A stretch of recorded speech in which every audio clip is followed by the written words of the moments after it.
الصلاۃ۔ جو لوگ اپنے مال خرچ کرتے ہیں دن میں رات میں کھل کے چھپ کے، ان کا اجر اللہ کے ذمے ہے، اور ان پر نہ کوئی خوف ہوگا اور نہ یہ غمگین ہوں گے۔ یہ بہت بڑی بشارت ہے سخی لوگوں کے لیے، مال خرچ کرنے والوں کے لیے۔ انسان کی دو کیفیتیں ہیں۔ آنے والے وقت میں کوئی مصیبت نظر آ رہی ہے، اس سے جو کیفیت پیدا ہوتی ہے اس کو خوف کہتے ہیں۔ گزری ہوئی مصیبتیں اور مشکلیں اور پریشانیوں پر جب کوئی خیال آتا ہے اور ایک کیفیت بنتی ہے، اسے حزن کہتے ہیں، غم کہتے ہیں۔ تو اللہ تعالیٰ مال ہم کیوں نہیں خرچ کرتے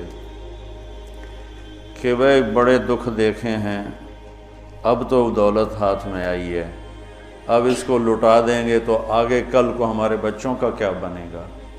خوف اور حزن، اس کے بیچ انسان چلتا ہے ساری زندگی۔ تو مال خرچ کرنے میں جو رکاوٹ ہے وہ ہے اس کا خوف اور اس کا غم۔ تو اللہ تعالیٰ لا خوف علیہم ولا ہم یحزنون، تم اللہ کے نام پہ دو، نہ تمہیں کبھی خوف آنے دے گا نہ تمہیں کبھی غم آنے دے گا۔ اور جو سود والے ہیں ان کے لیے تباہی اور بربادی ہے، یہ یہاں بھی برباد ہیں، یہ آگے بھی برباد ہیں۔ میں نے کل بھی بتایا تھا کہ پرسوں کہ سود خور اللہ کے نبی نے دیکھا معراج میں لوگوں کو سزا مل رہی ہے۔ سود خوروں کی سزا سب سے عجیب تھی کہ ان کے پیٹ گنبد کی طرح اور سانپ اندر گھسے ہوئے تھے، ان کو اندر سے کاٹ رہے تھے، جو دکھ اور درد میں سب سے خوفناک چیز بن جاتی ہے، اندر سے ان کو سانپ وار کر رہے تھے۔ تو مال خرچ کرنا، اللہ سے سخاوت مانگو، یہ دعا مانگا کرو، یا اللہ مجھے سخی بنا، کہ اللہ تعالیٰ سخی سے دوستی توڑتا نہیں اور بخیل سے دوستی لگاتا نہیں۔ اور اسلام کا جو موضوع ہے وہ حرص و ہوس نہیں، ایثار، سخاوت، خدمت خلق اور قربانی ہے۔ ابو قتادہ رضی اللہ تعالیٰ عنہ نے لینا تھا قرضہ کسی سے،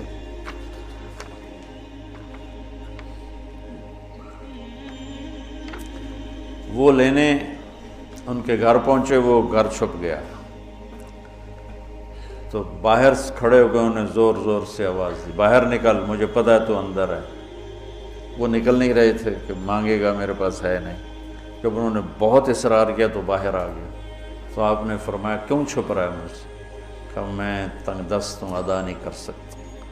تو ابو قتادہ رونے لگے اور فرمایا جاؤ، معاف کیا۔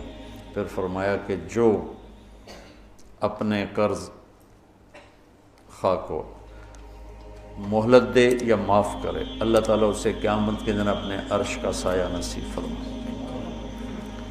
اور ایک عجب حدیث ہے کہ اللہ کے نبی نے فرمایا بنی اسرائیل میں ایک شخص تھا، وہ اللہ کے سامنے پیش کیا گیا، تو اللہ نے پوچھا کیا لائے ہو؟ اس نے کہا تیرے لیے کچھ بھی نہیں لایا۔ پھر اللہ نے پوچھا کیا لائے ہو؟ کہ یا اللہ ایک رائی کے دانے کے برابر میں تیرے لیے کچھ بھی نہیں لایا۔ اللہ نے پھر تیسری دفعہ پوچھا کچھ تو سوچو کیا لائے ہو؟ کہنے لگا کچھ بھی نہیں لایا۔ پھر کہنے لگا ایک بات ہے اگر تیری بارگاہ میں کہ اس کی قیمت ہے تو۔ اللہ کو تو سارا پتا تھا۔ اللہ نے پوچھا کیا؟ کہنے لگا تو نے مجھے مال دیا تھا تو میں تجارت کرتا تھا، لوگوں کو مال اٹھواتا تھا، جو پیسے نہیں دیتا تھا اور دے سکتا تھا تو میں اسے تنگ نہیں کرتا تھا کہ پیمنٹ پہنچاؤ، میں اسے مہلت دیے رکھتا تھا، جب دے ٹھیک، اور جو تنگ دست ہو جاتا تھا، کوئی نقصان ہو جاتا تھا تو میں کہتا تھا چلو اس کو معافی کر۔ تو اس پر اللہ تعالیٰ نے فرمایا تو میرے جیسا بننا چاہتا ہے؟ یہ تو میری صفت ہے کہ میں اپنے بندوں کو معاف کرتا ہوں، مہلت دیتا ہوں، چل بس اسی پر تجھے جنت کا فیصلہ، نہ نماز، نہ روزہ، نہ حج، نہ زکوٰۃ، نہ ذکر، نہ تلاوت، کچھ بھی نہیں، صرف اللہ کے بندوں کے ساتھ۔ اب یہ مزاج شریعت ہے۔ اور سود کیا ہے کہ اگلے کا خون نچوڑ لو، اس کی رگوں میں جو بہتے والا خون ہے وہ بھی نکال لو۔ تو سود خود غرضی، حرص و ہوس اور لالچ کی بنیاد پر ہے، اور اسلام ایثار، قربانی کی بنیاد پر ہے۔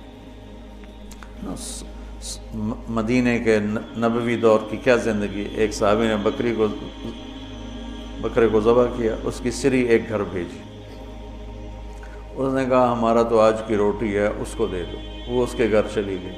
انہوں نے کہا ہمارے گھر آج کا کھانا ہے، اگلے کو دے دو، وہ اگلے گھر چلی گئی۔ انہوں نے کہا ہمارے پاس آج کا کھانا ہے، اگلے کو دے دو۔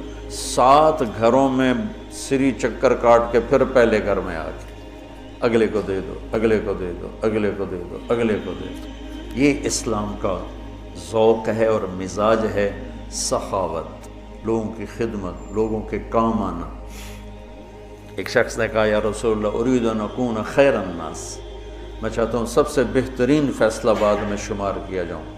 تو آپ نے کہا کن نافعا للناس تکن خیر الناس، لوگوں کو نفع پہنچایا کر تو سب سے اعلیٰ درجے کا، سب سے بہترین انسان بن جائے گا۔ تو اللہ تعالیٰ امت کو ہمت دے، ہمارے تاجر اور ہمارے ذمہ دار یہ سود سے بچیں، اور جو ہمارے عوام الناس میں مالدار لوگ سود پہ پیسہ دے رہے ہیں اس سے بچیں، تو ان کی آخرت بھی بن جائے گی، ان کی دنیا بھی بن جائے گی۔ اللہ تعالیٰ نے کفر کے خلاف اعلان جنگ نہیں کیا، اللہ نے سود کے خلاف اعلان جنگ کیا۔